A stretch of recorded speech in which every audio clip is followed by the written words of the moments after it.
Uulitin ko, nabalik lahat at nadagdagan pa ng sobra. Good morning everyone. Yung boses ko. Boses talaga. Ayan. So, hindi pala good morning, tanghali na guys. Tik-tik yung araw pero sobrang lamig. Grabe. So, hindi ako pumasok ngayon dahil dito kasi kailangan magpa-check para maristahan ka ng gamot. So, medyo paano yung ubo ko kasi kapit yung problema sa loob. Kailangan ko talaga ng gamot. Meron lang ako nito, ganito. Pebadol. Para lang to sa ano, parang paracetamol lang to. Tapos ipon. Tapos nung ano, nilalagnat ako. Parang ang puti-puti ko na. Siya na kayo talagang dito ibibihira ang labas ko sa bilya. Lagi tayong trabaho, bilya lang. Tapos lalabas lang tayo kapag bibili ng pagkain at saka itong ganito. Alright, kaya hindi tayo pumasok.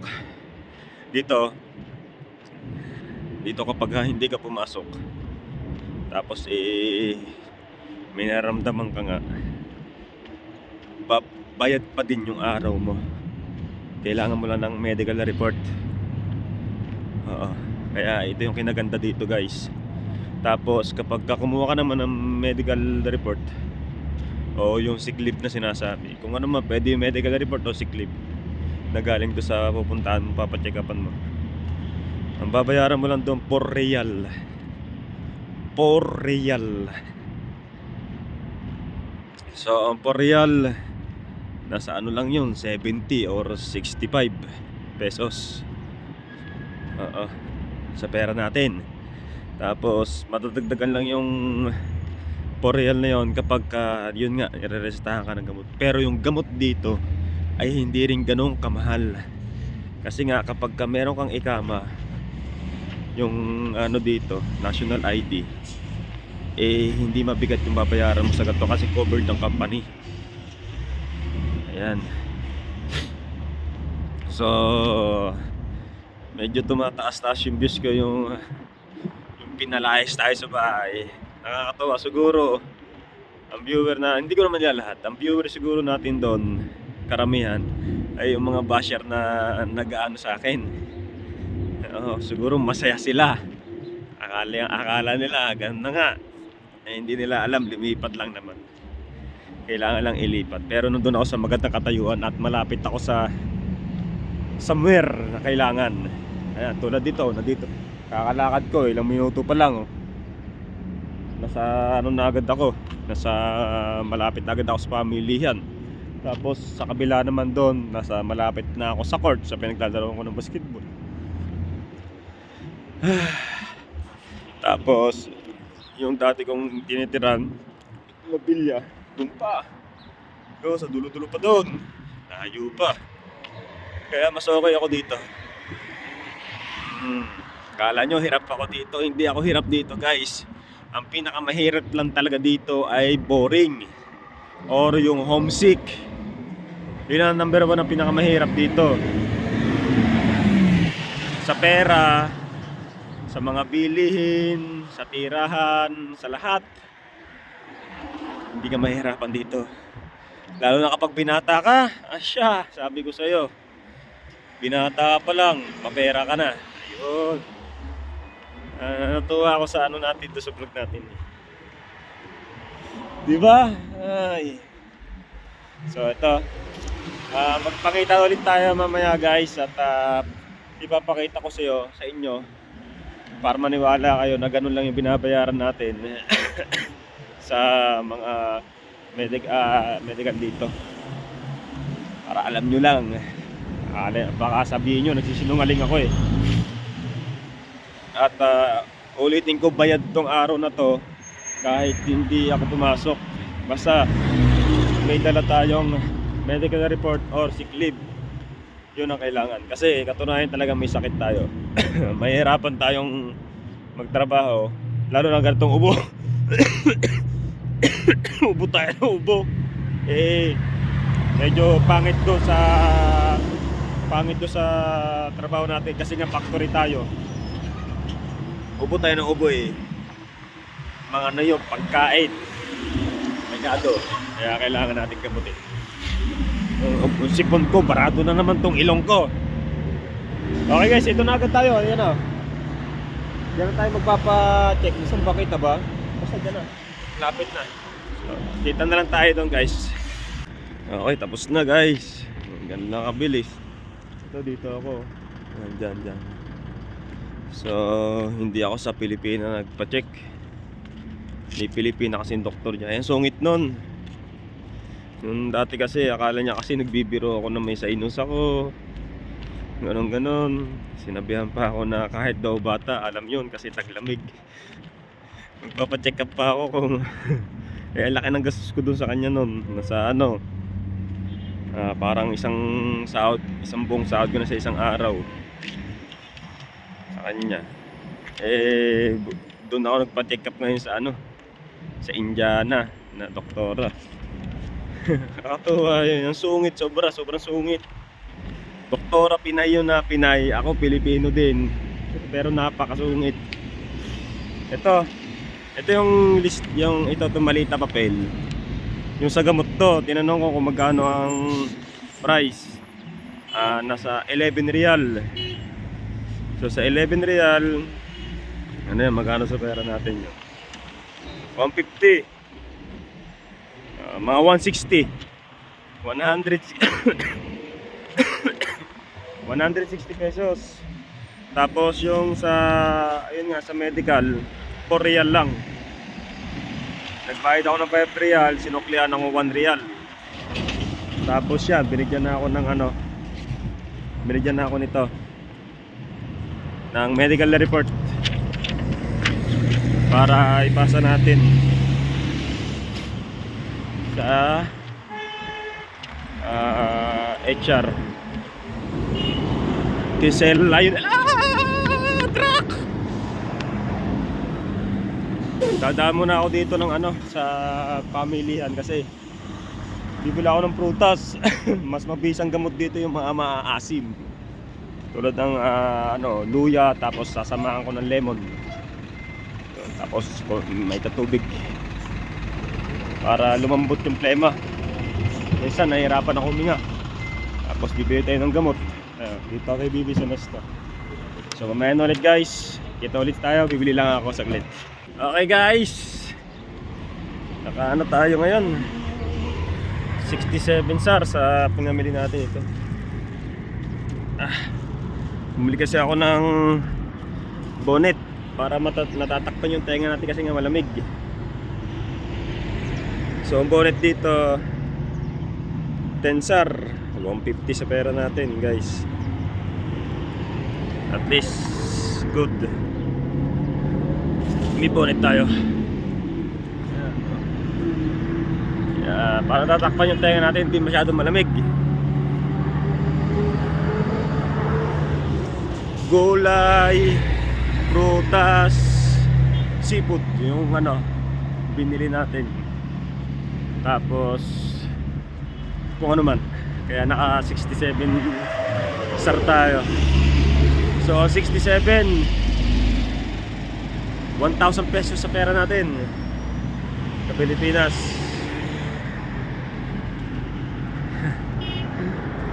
So pang matagalan na ano na to, pagkain na to.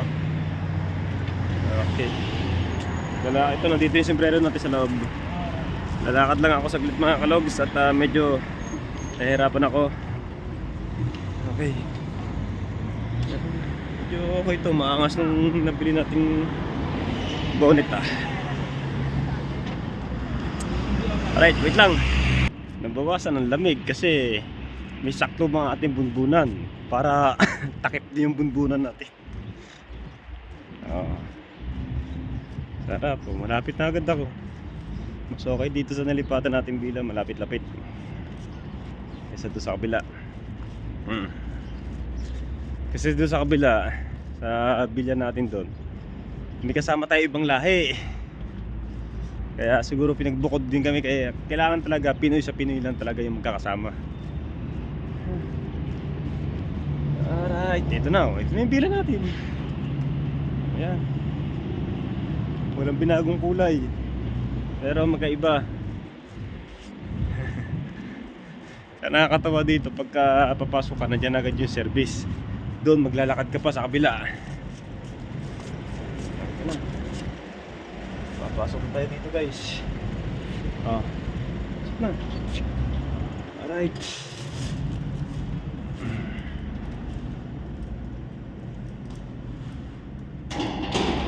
Tsaka doon sa kabila, walang ganito kung nagtitinda ng tubig. Dito meron. Kaya, so okay talaga dito, guys. Ay. So, second floor tayo. Una, sa unang ito kasi baba, ito, second, first floor.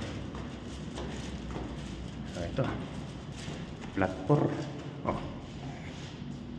Diyan tayo. Hindi ko pala nalak, sorry.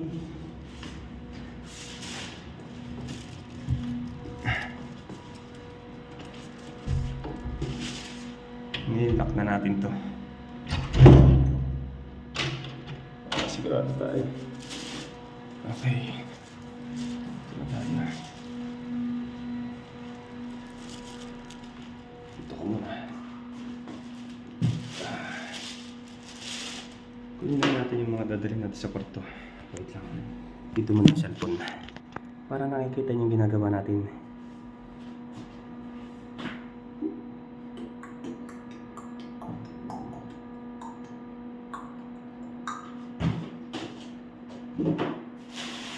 Pusit, isda, kumbaga sa amin nunoy, mahal sa amin to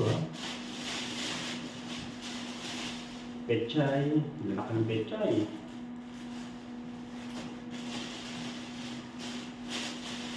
Ito sa kwarto ko na to, Sangkis. Egyptian to. Tapos ito, mais. At, siyempre, apple. Sa kwarto ko na ito. At ito, ang pabango ng kilikili. Para hindi tayo mahawaan ng mga nandito. May mga tuyong biyabas. Sa kwarto na rin ito. Ito, pwede ko na ilagay sa kwarto ito kasi nandun yung mga sibuyas bawang ko. Saka ito. Sukal. So, ang nagpamahal dito sa binili natin, kaya medyo inabot ng 67. Ay, itong para hindi tayo mahawaan. Para hindi tayo maging ganun din yung amoy. Ito nagpamahal. Kasi alam ko na saan ito yung kamera. Tignan natin guys kung magkano ito. Ito. 17 SAR guys. So, magkano sa pera natin? Ang 5 real kasi 75.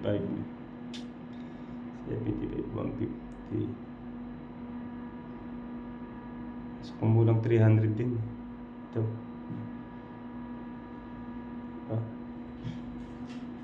Ito yung pamahal. Ito, tsaka ito 10 real. Tapos the rest, 5 real, 4 real. Pero ganyan kasi magagamit naman natin ito eh. Magagamit natin pang araw-araw. Lalo na ito. Pwedeng almusal, merienda, baon, kamatis. Mahilig tayo magluto ng merong kamatis. So, ito lang yung dalagin natin sa rep. Isda, pusit. Yung pusit, kalahating kilo, 7 real. Pechay, 4 real. 2 tali. Okay. Ito sa kwarto ito. Okay. Sa kwarto ito. Saan ito? Nagsayang na. Buti na lang nagsayang ako. Ulam na nalulutuin natin guys. Meron pa ako paksiw dun. Yan ang ulamin natin. So, ay madilim sa loob ng kwarto. Dito, madilim sa loob ng kwarto kasi may natutulog na. Ay panggabi yun. So, iiwanan ko muna dito. Or, i-off ko muna tong camera. Pakita ko lang sa inyo, naglaba ako. Naglaba ako kanina. Yan, nilabang ko. Yan. Kaya kinaganda dito may sampayan. Sampayan. Hindi tulad doon sa kabila. Wala talaga sampayan. Oh. Ano, ito yung mga medyas ko. Sampayan talaga. Doon wala. Kaya mahirap. Tingnan natin dito. Ano, may paglalagyan tayo ng gulay. Dito. Tapos nandito kasi yung ating beef, chicken, tapos may isda pa rin ako dito. Ito dito natin ilalagay yung bago natin biling isda. Kunin na natin. Tsaka na lang natin linisin. Ay, lilinisin ko muna pala. Para ilalagay na lang doon pag ano, kukunin natin, linis na. Ang isda na to. Yung pechay, kaya na natin to doon. Sarap to, ihalo sa sardinas, sa manok, yung tinola. Dito natin lagay yung pechay. Yan. Yung iba dyan, sa ibang ka-roommate natin. Dito, perisya pa rin ito eh.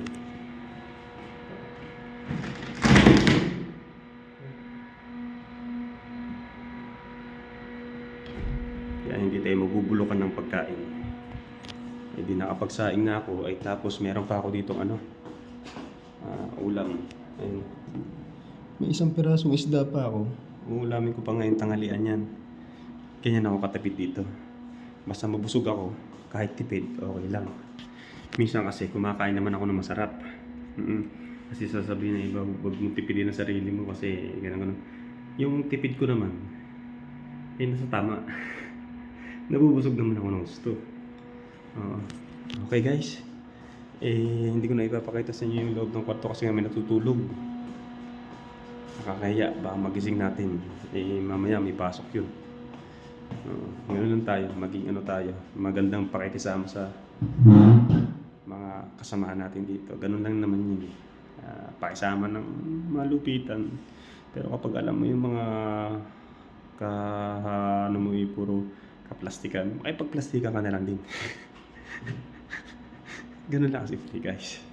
So shoutout sa mga viewer ko. Uy, basta ako, kayo ngayon.